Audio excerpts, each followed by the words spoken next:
why are men often so overlooked as victims of domestic violence? Do you mind kind of going into that a little bit? I'm looking at my cheat sheet here, and this is all from the 2022 CDC report, and so it's 1 in 2 men, 1 in 2 women for psychological aggression from an intimate partner, physical violence, same ratio, physical violence by an intimate partner, same ratio for contact sexual violence, comma, physical violence and or stalking.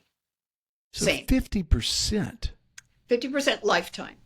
Okay. Jeez. Now let's look at last 12 months. More men reporting physical violence from an intimate partner in the last 12 months than women. This was 2022's report based on a couple of years earlier survey. And this is from CDC? This is from CDC.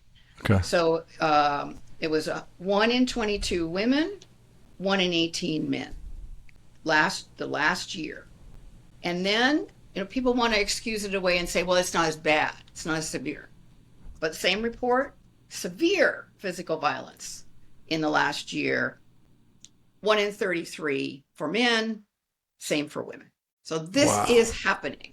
And then, it's not the only, I've got a blog post about stats, and I go into, we've known since the 1980s that it happens to men at about equal rates to women, but they've squashed. There's louder voices saying, no, don't look over here, look over here. Because it doesn't fit the narrative. It doesn't fit the narrative, right? So on AnnSilvers.com, no E on Ann, if you put in, I checked it, if you put in how many men into my search bar, you'll get the post about how many men are abused by women. Do you feel like it's increasing and will continue to increase? So I look at some of the people today, and I feel like they don't have a lot of emotional control.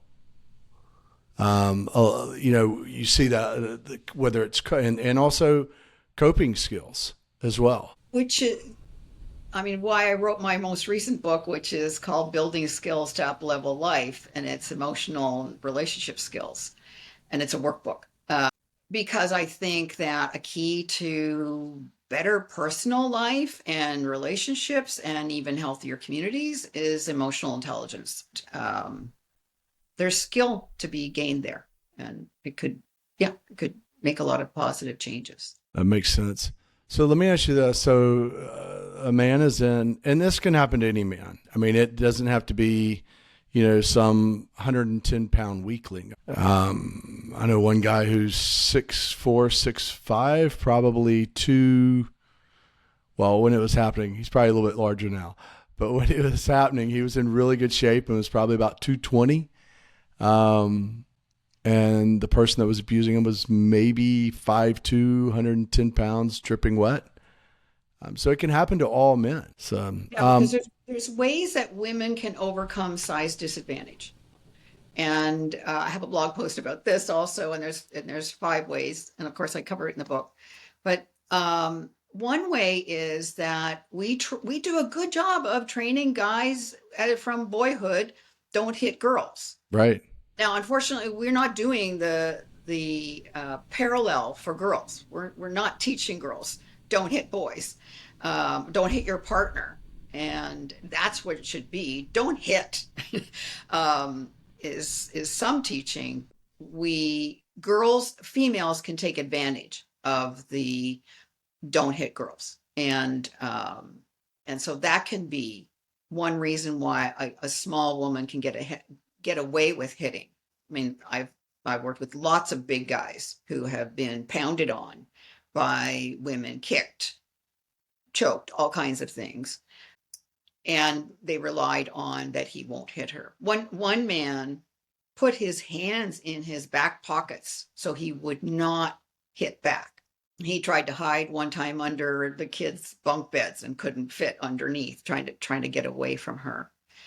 Another way that they overcome the size disadvantage is surprise attacks. So attacking in their sleep, attacking them well, when they're inebriated or jumping on. I had one guy, she would jump on his back and scratch his face, or when they're in a position of not being able to defend themselves, like when they're driving. I want to also take the opportunity to say, I've seen some stat where the DV against females is decreasing and against males is increasing. And that makes sense to me because I think culturally we get it.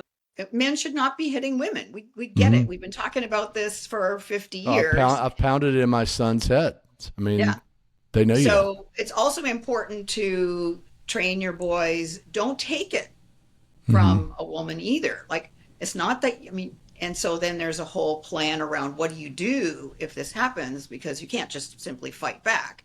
And, but there's things that you need to be able to do. And we have so much culturally going on that is sending the message it's okay for women to hit men. It's in our romantic comedies, it's in commercials. When companies are trying to sell a product and they've got violence against men right in the Oh, you're commercial, right. and there's a lot of demeaning of males in commercials. Again, they think that that sells their product. For a woman to be talking down to a man, there's the whole cultural thing about women get to slap men, they get applauded. It's kind of you go girl kind of stuff. Women get to throw men's stuff out on the lawn, um, and it's all okay and applauded. And culturally, from my perspective, Mm. none of it's okay.